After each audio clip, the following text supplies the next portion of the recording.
Outlaw Off-Road commented, tell us about that FJ Cruiser behind you. So let's do a rig spotlight. If you want to see a spotlight on a certain rig behind me, let me know in the comments. So this is actually one of my oldest scale rigs. This is an FJ Cruiser. The body itself came from a New Bright that, of course, at the time you had to buy at Walmart. There were not really a lot or any scale bodies that you could buy at the time, especially hard bodies. This was, let's see, I built this probably 2006, maybe 2005. It's built off of a CC01 chassis. So let's just kind of take a look. As you can see, I have not been nice to this. I was never nice to it. I broke the little, whatever those would be on the top. There's a big old hole in the windshield. A lot of these plastic parts are coming off, broken. It has definitely seen some tumbles. But what I did to mount it, because as a stock rig, it came with a, weird mounting for whatever stock New Bright it was. I just cut some sheet metal and threw some hook and loop on there, basically. And a lot of this build was a copy of a dude down in, I believe, Georgia's where he was living, maybe Florida. Let's see, Scatman, I think it was his name on RC Crawler. Pretty sure that Scatman was the first guy to do one of these builds, and everybody just kind of copied him because it worked out really well. So the chassis that we're looking at here is a CC01 chassis. This has all the electronics that I was using for the last time that I used this, probably like 2007 at best. So we've got the other side of our sheet metal here. It looks like I just used some servo mounts bolted in to this pan chassis, bent them up, and then there's our mounts there. We've got some lead weights on the front to give it a little forward weight bias so it can crawl. These are HPI wheels with cut and shut Proline. What were these? It's like masher sidewalls with what would these be? Moabs, I guess. Or these, oh no, these are just cut and shut Moabs. The sidewalls are also Moabs on these things. But we sectioned them up. I think those may have been the stock. Did they actually have a small Moab 4.95? I guess they did. I don't remember. Oh no, these are cut and shut. Sorry, yeah, these were 2.2s and I cut and shut them. You can see the seam. I did a really good job. Hard to see the seam. These are so old, they're starting to dry rot now. So these were 2.2 tires and I cut and shut them to fit the 1.9s or those 1.55s. I can't tell, really doesn't matter. But there's a lot of work that we had to do back in the day just to have a crawler. This was before crawlers were purchasable, honestly. As you can see, the old Novak crawler, the Novak goat motor, we figured out really quickly that it rolls too easily and we didn't have active brake back then, so this was an extremely terrible choice for the vehicle. This is why I stopped having fun with this vehicle, was because of this motor installed.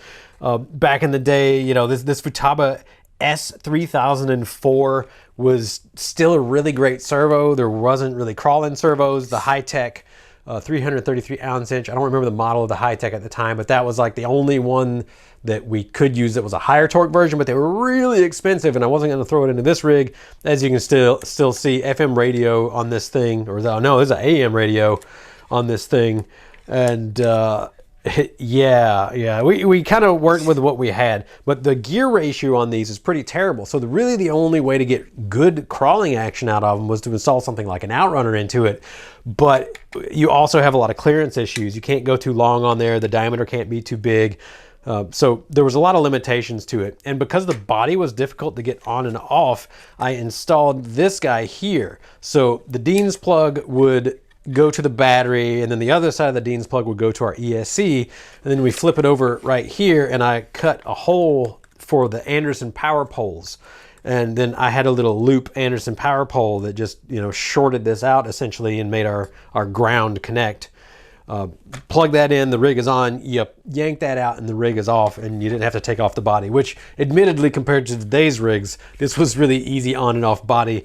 But I just wanted to go out on the rocks and just unplug it real quick and be able to just sit it there instead of it sitting and burning energy, because these old AM radios and the old ESCs had a really high quiescent current, which means when you're doing nothing, they're still burning a lot of amperage. And the old days, even these servos, you know, just sitting there, it could burn like half an amp for half an amp hour per hour. I guess that makes sense.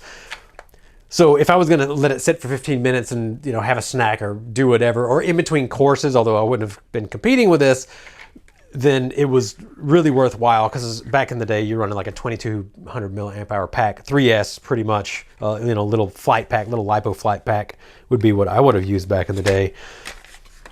So yeah, that was kind of the thought behind all this. It looks like these shocks I stole from a different crawler on front. Looks like maybe those look like associated shocks. Wouldn't surprise me. I stole, yeah, those look like, oh, no. I may have gotten the metal body ones, at least for the rear. Let me look. Hard to tell. It's hard to tell. But yeah, the fronts definitely look, yeah, the fronts are, they look like some associateds I stole from something else. Yeah. Yeah. There we go. And I don't remember if the drive shaft, no, this was before we had cross pins on our drive shafts.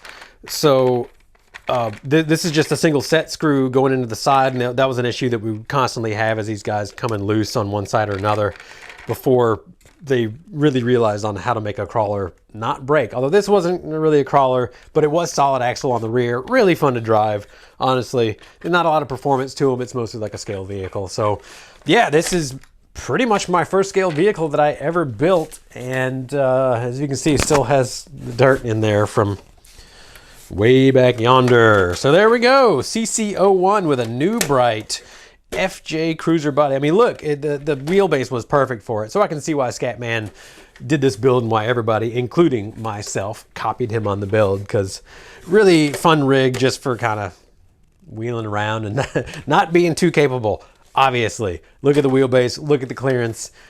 Just a fun rig to drive around with. It doesn't get up really steep objects. The front weight did help on that, but yep, there we go. So hope you enjoyed this little blast from the past here. And if you do have other rigs that you want to see me talk about, let me know in the comments and I will do my best to get to them. Thanks for tuning in and have a great day.